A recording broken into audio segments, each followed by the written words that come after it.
Bismillahirrahmanirrahim. Dear students of M Education, Assalamu alaikum.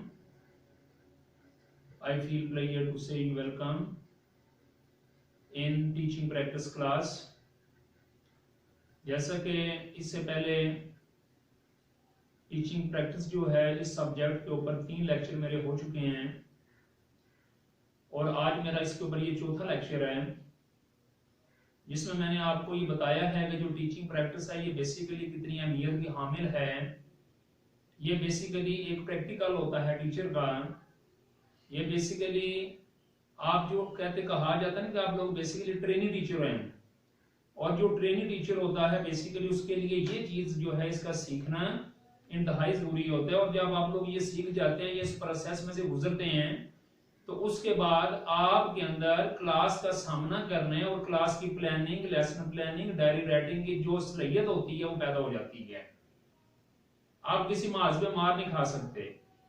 Theory तो आपने 16 साल बहुत पढ़ ली, किताबें भी रट ली, डेफिनेशन भी रट ली, अच्छे नंबर भी ले लिए, लेकिन अब आपके अंदर जिस सलाहियत की जरूरत है कि उसको इम्प्रूव किया जाए, वो सलाहियत टीचिंग प्रैक्टिस के थ्रू ही आपके अंदर पैदा की जा सकती है। तो इससे पहले जो 3 लेक्चर हुए हैं मेरे, उसमें मैं आपको बता चुका हूं कि ऑब्जेक्टिव्स हैं, इनके बारे में बात हो चुकी है। बेसिकली ये 2 किस्म के होते हैं, जनरल ऑब्जेक्टिव्स होते हैं, स्पेसिफिक ऑब्जेक्टिव्स होते हैं।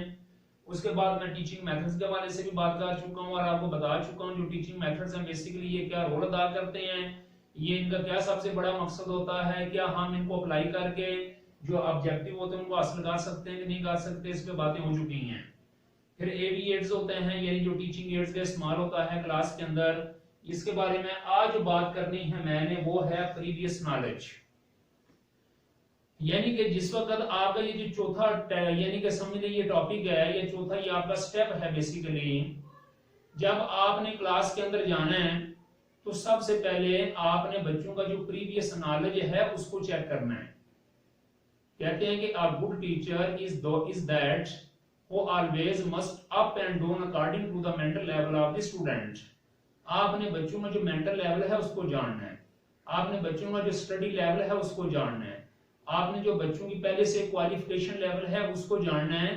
उसके लिए आप कैसे जान सकेंगे कोई बच्चा ये जो क्लास किस लेवल में है, कितने कैलिबर की है, इसके अंदर स्टेमिना कितना है, इनके अंदर कैपेबिलिटी कितनी है, उसके लिए आपने उनसे सवालात करने हैं। और आप सवाल करेंगे तो आपको अंदाजा होगा इन बच्चों का इल्म कितना वसी है या किस लेवल तक है।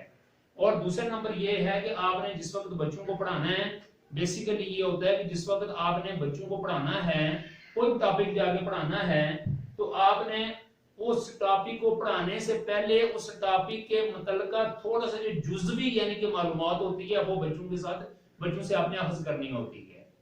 फॉर एग्जाम्पल मैं आपको ये एक मिसाल देना चाहूंगा।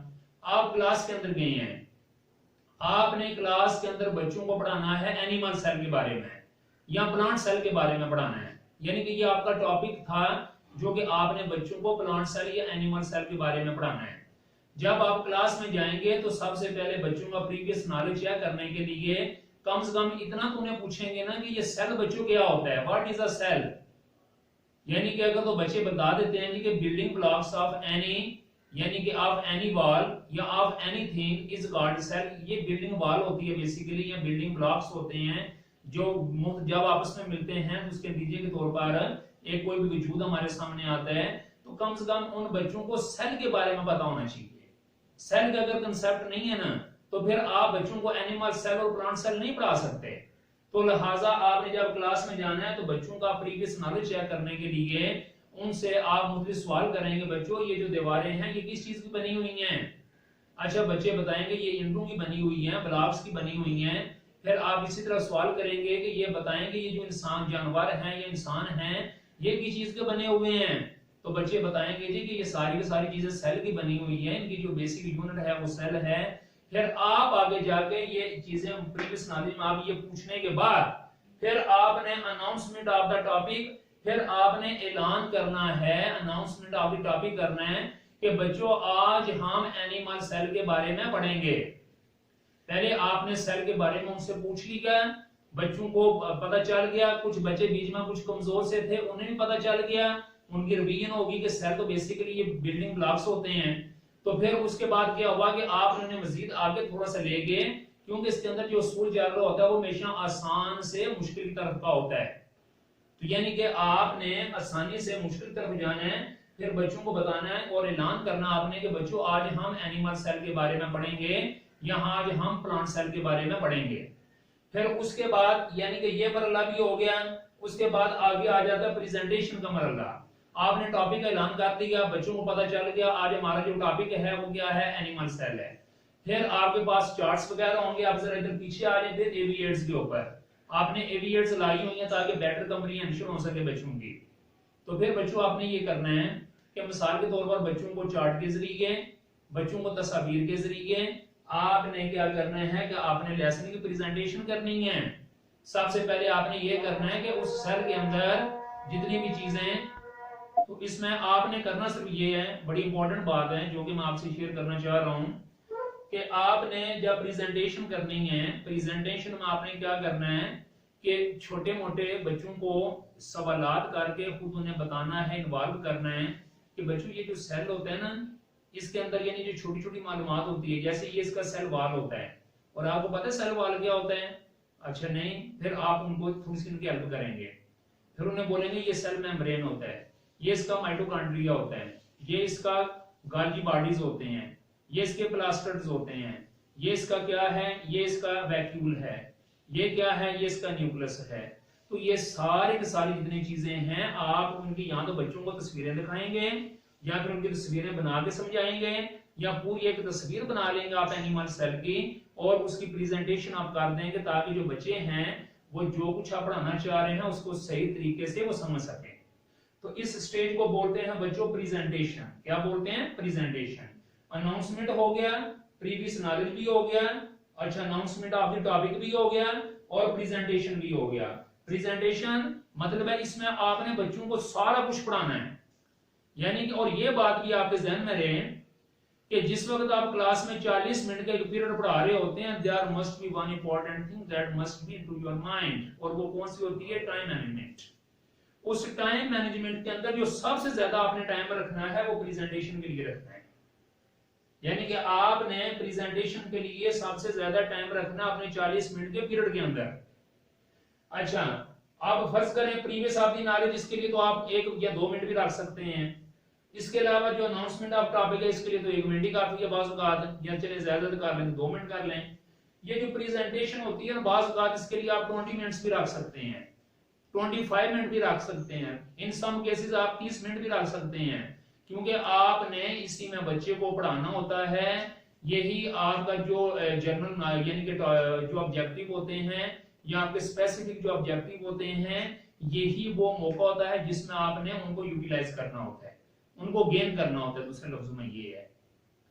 तो इसमें आप जब बच्चों को पढ़ा चुके हैं तो आप जिस वक्त पढ़ा रहे होते हैं बच्चों को, बीच में बच्चों को समझा दिया, बच्चों को पढ़ा दिया, no you are fully confident determinant कि आपने बच्चों को सही पढ़ा दिया जो कुछ पढ़ाना था, और आपको यकीन हो जाता है कि बच्चे सब कुछ सीख चुके हैं। तो उसके बाद फिर एक मरहला होता है, क्योंकि ये तो आपकी असम्पशन होती है, ज़बानी कलामी होता है कि बच्चे सीख चुके हैं, लेकिन ये चेक करने के लिए कि बच्चों ने वाकई सीखा है या कितना सीखा है, उसे हम अगले मरहले पे जाते हैं, और वो मरहला होता है रिकैपिचुलेशन। इसका दूसरा नाम क्या होता है? रिवीजन। रिकैपिचुलेशन का मतलब ये है कि जो कुछ आपने क्लास में बच्चों को प्रेजेंटेशन के दौरान पढ़ाया है उसको आपने चेक करना होता है, और आपने उसको रैंडमली चेक करना होता है। ये नहीं कि आप एक एक बच्चे से पूछेंगे हाँ जो मैंने जो पढ़ाया बताओ एनिमल सेल क्या होता है, what is animal cell. No, you have no extra time. आपके पास इतना वसी वक्त नहीं होता कि आप हर एक बच्चे से पूछें, आप रैंडमली पूछेंगे, और रैंडमली जब आप पूछेंगे तो उसमें आपका जो मेन फोकस है बच्चों को ये होना चाहिए कि आप कम से कम 2 या 3 लायक बच्चों से पहले पूछें। बात क्या होता है कि हम जो वीक बच्चे होते हैं उनसे पहले हम पूछ लेते हैं। नो, ये भी आपने एक स्ट्रेटेजी अडॉप्ट करनी है कि आपने जिस वक्त क्लास में रिकैपिचुलेशन करना है, और इसका एक दूसरा नाम और भी होता है जिसको आप टर्मिनोलॉजी में कहते हैं आपने फॉर्मेटिव एवेल्युएशन, यानी इसका दूसरा नाम है फॉर्मेटिव एवेल्युएशन। यानी कि एक तो नाम इसका हो गया रिकैपिचुलेशन, इसी का नाम है रिवीजन, और इसी का जो जदीद नाम है वो बोलते हैं फॉर्मेटिव एवेल्युएशन। या फॉर्मेटिव असेसमेंट। तो आपने इसमें क्या करना है कि जो कुछ आपने बच्चे को पढ़ाया होता है उस वक्त आपने उसको जुज़वी तौर पे चेक कर लेना होता है कि आपने किस लेवल का पढ़ाया है, बच्चों को किस लेवल तक समझ आ गई है, जो मैं दाख लेके आया था वो पूरे हो गए हैं कि नहीं हुए हैं। तो आपने रिकैपिचुलेशन में इन सब चीजों को चेक करना होता है। मुझे उम्मीद है कि आपको ये टॉपिक समझ आ गया होगा। आपने प्रीवियस नॉलेज में बच्चों का पहले इल्म चेक करना है, अनाउंसमेंट टॉपिक करनी है, प्रेजेंटेशन आपने प्रेजेंटेशन में बच्चों को पढ़ाना है अच्छे तरीके से, जो कुछ आप पढ़ाना चाहते हैं, जो आपका टारगेट है, जो आपने कहा से लेसन प्लानिंग की हुई है वो सारी करनी है।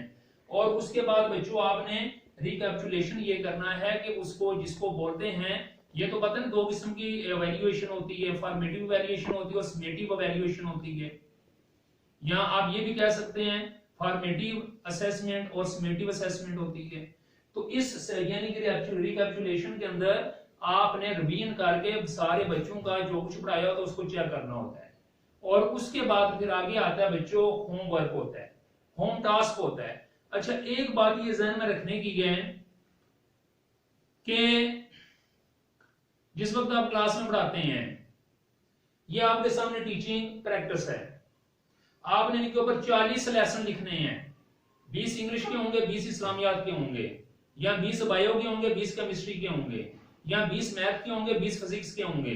40 लेसन आपने लिखने हैं। जिस दिन आपका टीचिंग प्रैक्टिस का वहां पे टेस्ट होगा, वहां से बकायदे इवैल्यूएटर साहब आते हैं, वो चेक करते हैं, आपने पढ़ाना होता है, आपके पास मॉडल होते हैं, आपके पास टीचिंग एड्स होती हैं, आपके पास चार्ट्स होते हैं, कट आउट्स होते हैं, सारा कुछ, यानी कि आप जो जिस टॉपिक पे आपने पढ़ाना है। तो उसमें बच्चों ये है कि मिसाल के तौर पर, ये इसलिए मैं बता रहा हूं कि ये चीजें ऐसी नहीं है, इनको समझना जरूरी है। होमवर्क में आपने सिर्फ ये नहीं कि बच्चों को ये कह देना बच्चों जो कुछ मैंने आपको एनिमल सेल के बारे में पढ़ाई है कल आपने लिख के लाना है, नहीं। आपने उसमें ये भी कहना बच्चों मैंने जो कल आपको काम दिया था वो आपने यकीनन किया होगा। तो आप रैंडमली एक दो बच्चे का चेक कर लें, उसके बाद बोले बच्चों आपने कल ये काम लिख के लाना है। इसको होमवर्क भी कहते हैं, होम टास्क भी कहते हैं, होम असाइनमेंट भी कहते हैं। 3 नाम इसके हैं, homework, home task, home assignment. तो आप बच्चों को पहले से काम दिया होता है उसको आपने क्लास में चेक करना है। फिर उसके बाद जब क्लास में चेक करना है, या आपने जब लेक्चर दे रहे होंगे, वहां पे पढ़ा रहे होंगे, तो उस वक्त आपने इसको चेक करना है। और चेक करने के बाद फिर आपने बच्चों को बोलना है बच्चों जैसा कि आपको पता है आज हमने एनिमल सेल के बारे में पढ़ा है, तो आपने बच्चों कल एनिमल सेल के बारे में लिख के भी लाने हैं, उसकी पिक्चर भी ड्रा करके लानी है, उसके अंदर जितने भी उसके इंग्रेडिएंट्स होते हैं, जितने भी उसके अंदर जो जो हिस्से उसके पाए जाते हैं, जो उसके पार्ट्स हैं, उनको भी आपने लिख के लाना है। तो इस तरह यानी कि आपका ये लेसन बच्चों मुकम्मल हो जाएगा।